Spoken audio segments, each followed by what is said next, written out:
Today, we are announcing criminal charges against 15 defendants in Minnesota for fraud schemes that targeted over $90 million in taxpayer dollars. Our cases today involve 7 different state-managed Medicaid programs that have been systematically pilfered by fraudsters who treated Minnesota-run programs as their personal piggy bank. One of the programs has been completely shut down because there's no money left. It's all gone. It was estimated in 2020 that it would cost only about $2.5 million a year to fund this program, but it ended up costing almost 50 times that much, over $104 million by 2024 due to fraud. The same trends exist for other Minnesota-run taxpayer-funded programs. An autism program that cost the taxpayer $600,000 just 6 years ago skyrocketed to over $400 million. Good morning to you all. My name is Colin McDonald, Assistant Attorney General for the National Fraud Enforcement Division at the Department of Justice. I am joined today by a lineup of committed public servants who are devoted to protecting the financial security of America. Today, we are announcing criminal charges against 15 defendants in Minnesota for fraud schemes that targeted over $90 million in taxpayer dollars. Let me be clear up front about something.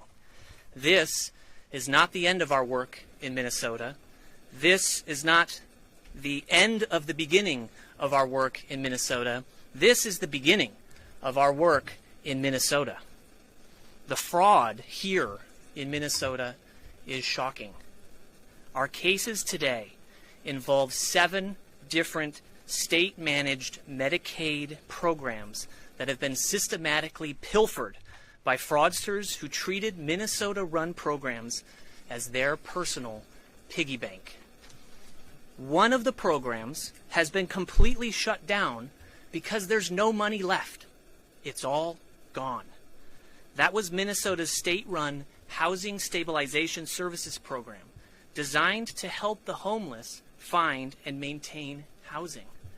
It was estimated in 2020 that it would cost only about $2.5 million a year to fund this program, but it ended up costing almost 50 times that much, over $104 million by 2024 due to fraud. And because of all the fraud, Minnesota had to shut the program down in 2025, and now these services no longer exist for these vulnerable homeless populations. The same trends exist for other Minnesota-run taxpayer-funded programs. An autism program that cost the taxpayer $600,000 just 6 years ago skyrocketed to over $400 million. And to be sure, that number is not driven by supply and demand. It is not driven by health care or charity. It is fraud. To tackle this crisis, and it is a crisis in Minnesota, earlier this year, the Department of Justice surged 11 strike force prosecutors from across the country to be here on the ground fighting the rampant fraud targeting our taxpayer-funded programs. And large numbers of agents from our partners at the FBI, HHS-OIG, HSI, IRSCI, and others joined our prosecutors to rapidly unmask fraudulent actors in Minnesota. Today, I'm breaking down a major Justice Department announcement involving one of the largest Medicaid fraud crackdowns in Minnesota history. Federal prosecutors revealed criminal charges against 15 defendants accused of targeting more than $90 million in taxpayer dollars through multiple fraud schemes. And according to the DOJ, this investigation is only getting started. Assistant Attorney General Colin McDonald opened with a blunt warning. He described Minnesota fraud as shocking and said the cases involve multiple state-managed Medicaid programs that were allegedly treated like personal piggy banks. One of the most alarming examples involved Minnesota's Housing Stabilization Services program. Originally expected to cost only a few $1 million annually, the program reportedly ballooned to over $100 million before ultimately shutting down after fraud drained available funding. According to prosecutors, vulnerable homeless populations are now left without services because the money disappeared. Federal officials say the problems extend far beyond one program.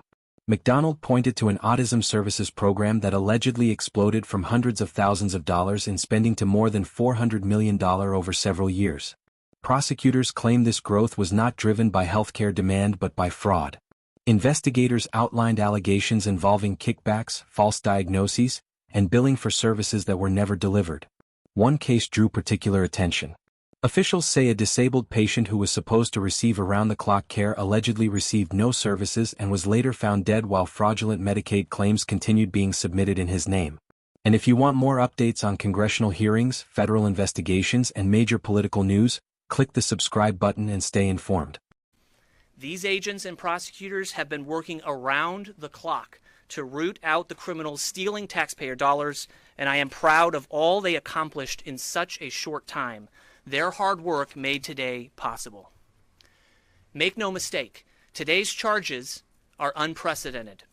They include the highest loss amount ever charged in a Medicaid case in Minnesota, and the largest autism fraud scheme ever charged by the Department of Justice.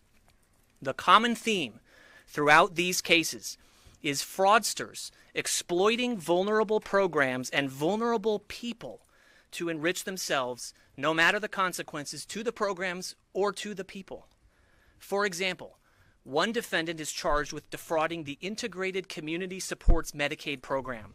This program is designed to help individuals with disabilities live independently.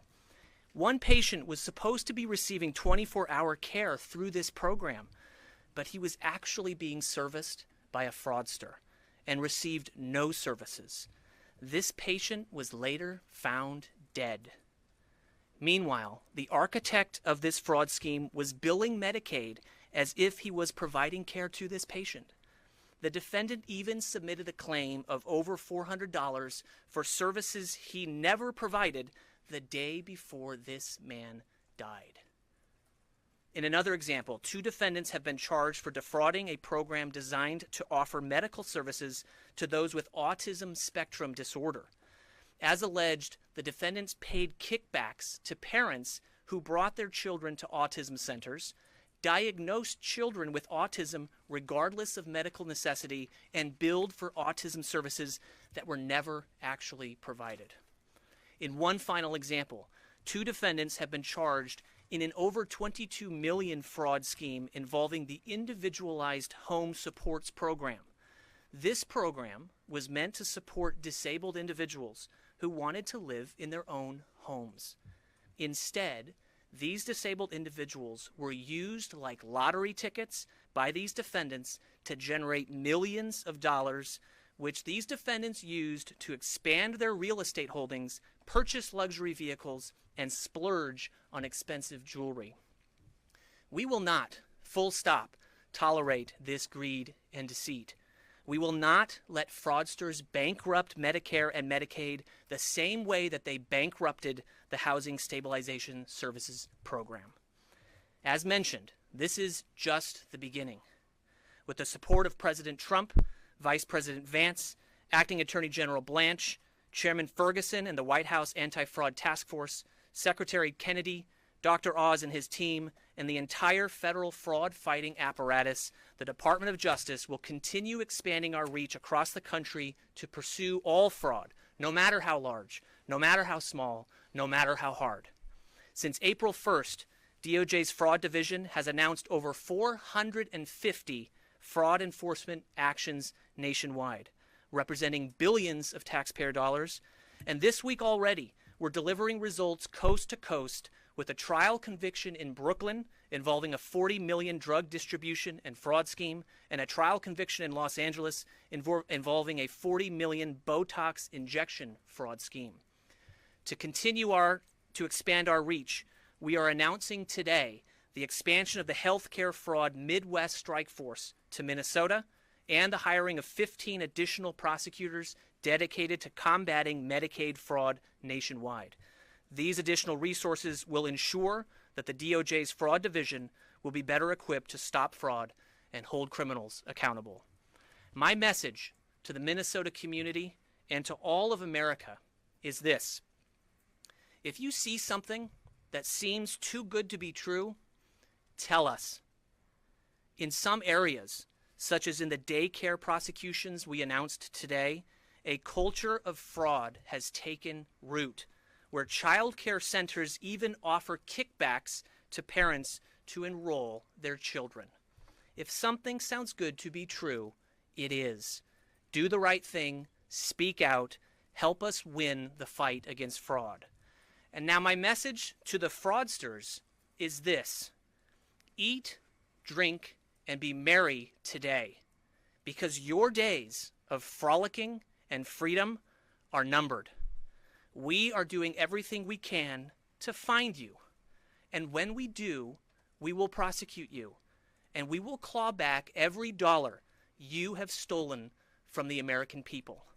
We will not rest until every fraudster knows that the cost of stealing from the American people is far higher than any scheme is worth.